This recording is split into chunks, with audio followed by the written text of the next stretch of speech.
In this video, we're going to learn a new song. I thought I'll play it for you and see if you can recognize the tune.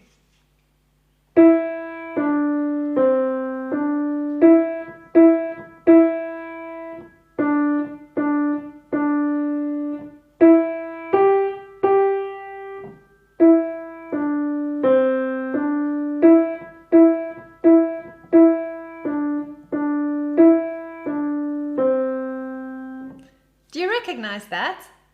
That's Mary Had a Little Lamb.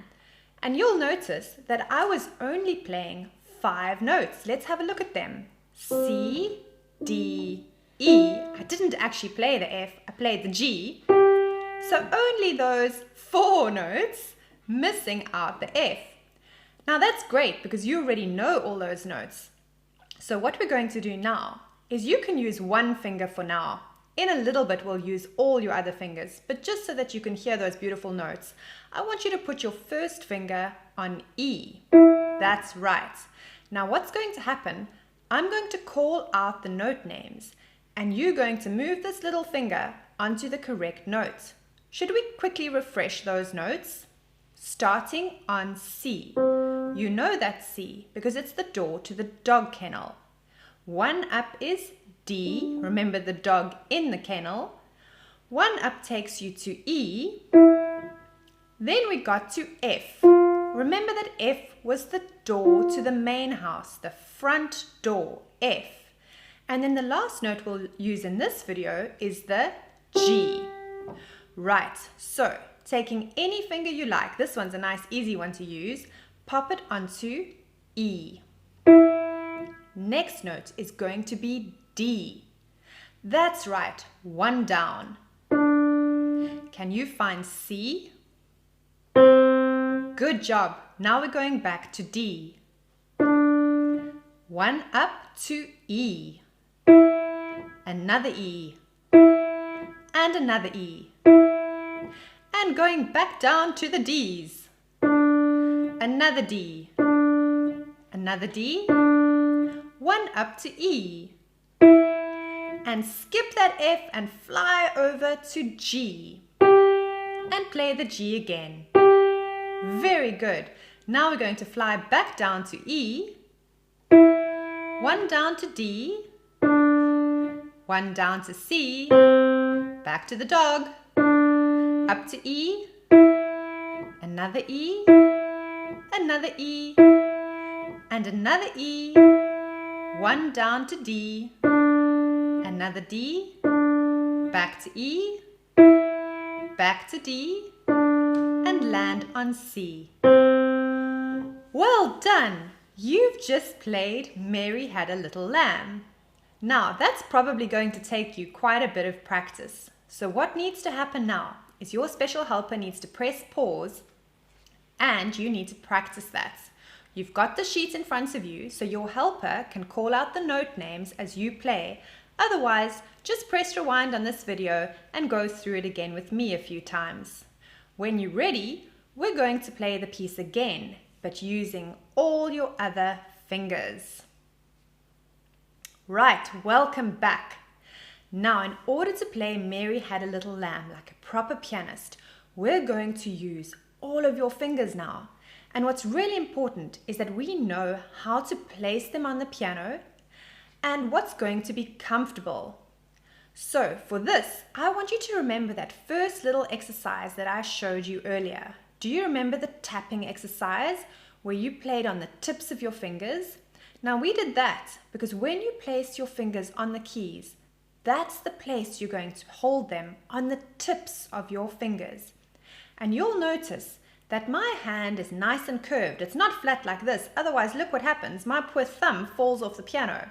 So I need the thumb on the piano, that's sort of on its side, then all the other fingers playing on the tips, and then we can pretend that there's a little hamster living underneath your hand.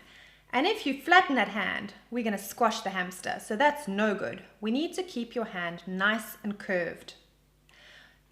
As well, I'd like you to sit up nice and straight and relax your shoulders so that everything's feeling nice and comfortable. We're going to start with your third finger on E. So When you've got that finger ready, I want you to press it down. E. Very good. Now before you play the next note, it's really important that you lift that note up. Next note is going to be second finger on D. Are you ready? Let's play that. Very good. Now the thumb gets a turn. Let's play C. Lift it up and then play D again. Very good. Now the third finger plays 3 E's. Let's go. 1, 2, 3. Very good. Second finger comes back down to D. 3 of those. 1, 2, 3. Back up to E with your third finger. Very good. Now we're going to skip that F and play your pinky on G and 2 of them. Let's go. G and another G. Very good. Now coming back down to third finger on E. Back down to D. Back down to C. Back up to D. 4 E's. Are you ready? 1, 2, 3, 4. Very good. Down to D. Another D. Back up to E. Back down to D. And land on C. Very good. You're going to practice this a few times as well. What's really important is that you don't hold down your fingers when you move on to the next note. Otherwise, things will start to sound a little bit blurry. I'll show you what can happen. And then I'm stuck. I can't play the next note. So it's really important that each note lifts before the next one plays. Now you'll notice that some fingers are a little bit stronger than others. For instance, your thumb is nice and strong, but your pinky may not be as strong yet. Don't worry, the more you practice, the stronger these fingers are going to get. Another really good way to practice this piece is to play each note twice. So,